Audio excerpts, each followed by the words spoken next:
The United States says Russia has decided to invade Ukraine within days, which Russia insists it has no intention to attack its neighbor.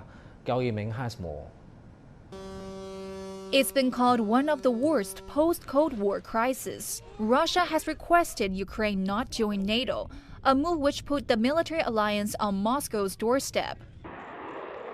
Ever since the Kremlin deployed troops near its border with Ukraine, the U.S. has warned of an imminent invasion. But as Washington fails to provide evidence, Russia accuses the West of hysteria. This tug-of-war between Russia and Ukraine has already been going on for weeks. U.S. President Joe Biden has said America has reason to believe Putin is planning to attack Ukraine in the coming days, including the capital, Kiev. What reason do you have to believe he's considering that option at all?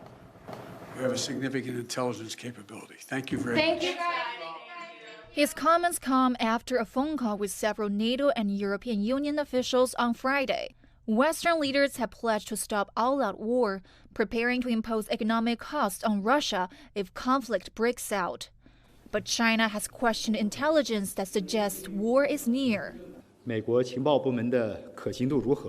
credibility of U.S. intelligence has been tested with Iraq and Ukraine.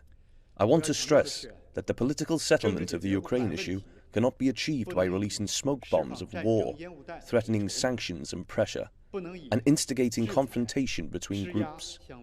The parties should properly address the security concerns of all parties, including Russia, through dialogue and negotiations on the basis of the new Minsk agreements, and promote a comprehensive settlement of the Ukraine crisis and related issues.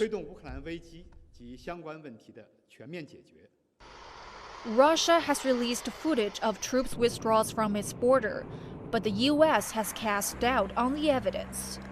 Meanwhile, Russia is strengthening ties with Belarus. The leaders of both countries met in Moscow on Friday, announcing extra military drills this weekend.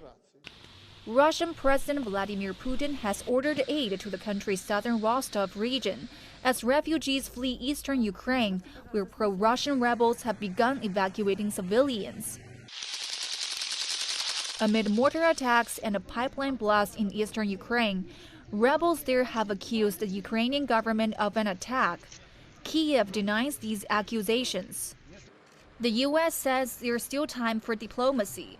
Some of Biden's key foreign policy advisors are now in Europe, meeting with officials. But only time will tell if these talks will de-escalate tensions. Gao Yiming, CGTN. Staying with the topic, but we turn to the Munich Security Conference. U.S. Vice President Kamala Harris and Ukrainian President Volodymyr Zelensky have met there. Next week, U.S. Secretary of State Antony Blinken will meet his Russian counterpart Sergei Lavrov to further discuss the crisis. Natalie Carney has more details from Munich. Well, there's no denying that, of course, Ukraine and the situation with Russia was going to take center stage at this three-day security conference. And to spark it all off, the chairman of the conference, Wolfgang Ischinger, said that now is the time to act, and also spoke of having a lot on our plate. And that was echoed by many other heads of state as well as policymakers that made their opening speeches today at the conference. We heard from Annalena Baerbock, the foreign minister of Germany, and she addressed the Ukrainian crisis, calling on Russia to withdraw their troops immediately. We also heard from the head of the United Nations, the chief of the United Nations, who said that an uptick in escalation leading to war would just be catastrophic. And as well, too, we heard from the Secretary of State, Antony Blinken.